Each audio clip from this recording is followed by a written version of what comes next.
बचपन में सुनते थे कि ज्यादा इल्म हासिल करने से इंसान पागल हो जाता है। बहुत दफा सोचा कि इल्म इंसान को पागल कैसे कर सकता है, लेकिन अब मैं यकीन से कह सकता हूँ कि वाकई ऐसा होता है। मैंने इसका अमली मुजाहरा देखा है। अक्सर घर में बजरिया डाक किताबें मौसूल होती हैं और जिस वक्त पोस्टमैन आता है एन उसी वक्त मेरा माली जीरा भी पौधों की तराश खराश में मसरूफ होता है, लिहाजा किताबें वही वसूल करता है। मेरे सहन में लीमू का एक पौधा है जिस पर हर मौसम में लीमू लगते हैं। उस रोज मैं कुछ लीमू तोड़ रहा था कि मेन गेट की बेल हुई। जीरा माली पौधों को पानी दे रहा था। उसने पानी का नल बंद किया और गेट से बाहर चला गया। थोड़ी देर बाद वापस आया तो उसके हाथ में एक बंडल था जिसकी पैकिंग बता रही थी कि अंदर किताबें मौजूद हैं। मैंने वही पैकेट खोला और किताबों को उलट पुलट कर देखने लगा। जीरा माली मेरे करीब हुआ और आहिस्ता से बोला, साहब, ज्यादा किताबें पढ़ने से इल्म की ताप चढ़ जाती है। मैंने चौंक कर उसकी तरफ देखा और मुस्कुराया।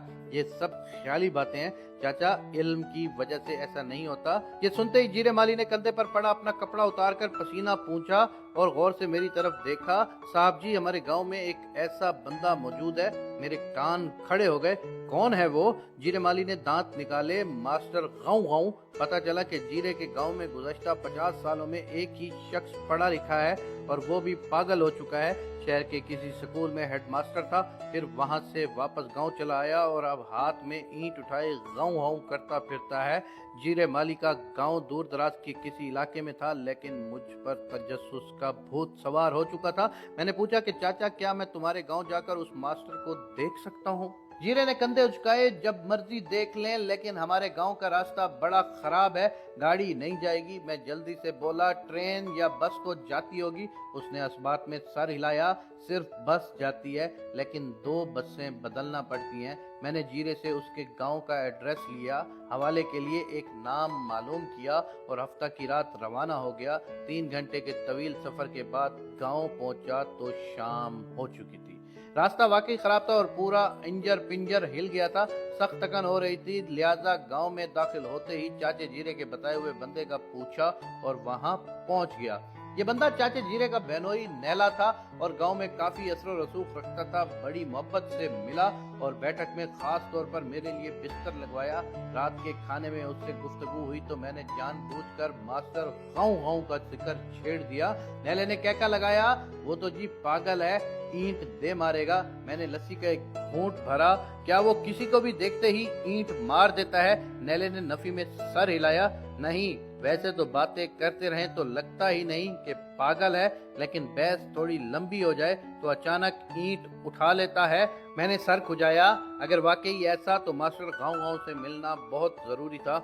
मैं जानना चाहता था कि इल्म ने उसे कैसे पागल किया। नैले से तय पाया कि सुबह वो गांव वालों के साथ मुझे मास्टर से मिलवाने ले जाएगा। अगले दिन नाश्ते के बाद सारे गांव वाले इकट्ठे हो गए। उनके चेहरे पर ऐसी खुशी थी गोया किसी मेले में जा रहे हो। मैंने नैले से पूछा कि ये लोग साथ क्यों जा रहे हैं? नैले ने कहका लगाया, बस जी, शुगल मेले के शौकीन है। वैसे भी ये लोग मास्टर के दिमाग को ज्यादा समझते हैं। यही मास्टर से बातचीत करेंगे। आपने बस पीछे रहकर देखना है कि मास्टर कैसे पहले पागलों वाली बातें करता है और फिर ईंट उठाता है। मैंने एक अहम सवाल किया, क्या मास्टर साहब के घर वाले भी साथ रहते हैं? नहला हंस पड़ा। नहीं, वो शहर में है, सिर्फ मास्टर ही तमाशा लगाने के लिए यहाँ रह गया है। 10 मिनट बाद हम सब मास्टर गाँव गाँव की रिहाइशगाह के करीब पहुंच गए। उनके घर के बाहर शीशम का एक दरख्त लगा हुआ था। मैंने दूर से देखा कि घनी छांव में एक 60-65 साल उम्र रसीद शख्स उस कुर्सी पर बैठा ऐनक लगाए कोई किताब पढ़ रहा है। गांव के सब लोगों ने एक दूसरे की तरफ देखा और फिर मुतात अंदाज में आगे बढ़ने लगे। नैले ने मेरा हाथ पकड़कर वहीं रोक लिया। गांव वाले मास्टर के थोड़ा और पास गए। शायद मास्टर को भी लोगों की आमद महसूस हो गई थी। उसने यकदम किताब से नजरें उठाई और लोगों की तरफ देखा। कुछ देर तक वो उन्हें घूरता रहा, फिर अचानक उसके लबों पर मुस्कुराहट नमूदार हुई। आओ आओ, क्या पूछने आए हो? मजमे में से एक हट्टा कट्टा नौजवान 2 कदम आगे बढ़ा। मास्टर साहब, वो पूछना था कि चुड़ैल को कैसे पकड़ा जाए। मास्टर ने कुछ लम्हे बात सुनी, फिर तेवरी चढ़ाई। कौन सी चुड़ैल, कैसी चुड़ैल? कोई चुड़ैल वुड़ैल नहीं होती। गांव वालों की दबी दबी हंसी निकल पड़ी। वही नौजवान फिर बोला, लेकिन मास्टर साहब, जो भी रात को कब्रिस्तान वाले रास्ते में बोहड़ के दरख्त के नीचे सोता है मर जाता है। गांव के 3 लोग मारे जा चुके हैं। मास्टर ने किताब बंद की और बड़े प्यार से बोला, देखो ये तो प्राइमरी का बच्चा भी बता सकता है कि दरख्त दिन को ऑक्सीजन और रात को कार्बन डाइऑक्साइड खारिज करते हैं। इसी वजह से रात को किसी भी दरख्त के नीचे सोने से ऑक्सीजन की कमी हो जाती है और सोने वाले की मौत वाक़ई हो जाती है। इसमें किसी चुड़ैल का कोई हाथ नहीं। ये सुनते ही सारी फिजा कैकों से गूंज उठी। नैले ने फखरी अंदाज में मेरी तरफ देखा। देखा, कर दी ना पागलों वाली बात। मैंने मास्टर की तरफ देखा जो लोगों के कहके सुनकर दांत पीस रहा था। गांव का रंगरेज आगे बढ़ा, मास्टर साहब काला रंग कैसे बनता है? मास्टर ने गर्दन उसकी तरफ घुमाई। भाई काला रंग कोई रंग नहीं होता, यूं समझ लो जिस चीज में किसी रंग की मिलावट ना हो यानी बेरंग हो वो काली होती है। सब लोग हंसते हुए लोटपोट हो गए। सवाल करने वाले ने बुलंद आवाज में कहा, ओए पागल मास्टर, मेरे बाल सफेद हैं, मैं हर चौथे दिन खजाब लगाता हूँ, फिर ये सफेद से काले कैसे हो जाते हैं? कह के बुलंद हो गए। मास्टर एकदम खड़ा हो गया। सब लोग चौकन्ने हो गए।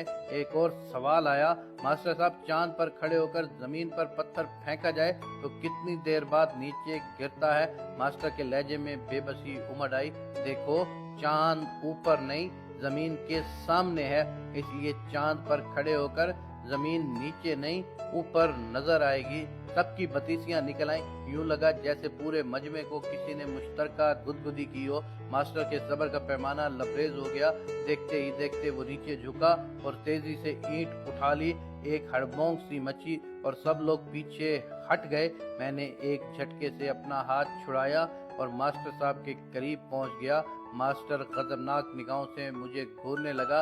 नैला और दीगर गांव वाले चीख चीख कर मुझे पीछे हटने का कह रहे थे। मैंने एक नज़र गांव वालों पर डाली, फिर मास्टर के पास आकर पूरी अकीदत से उनके ईंट वाले हाथ पर बोसा दिया और बोला, मास्टर साहब जहालत का समंदर दलील के पत्थर से पार नहीं होता। मास्टर साहब के होंठ कपकपाए, ईंट हाथों से छूटी, आंखों में नमी सी तैर गई।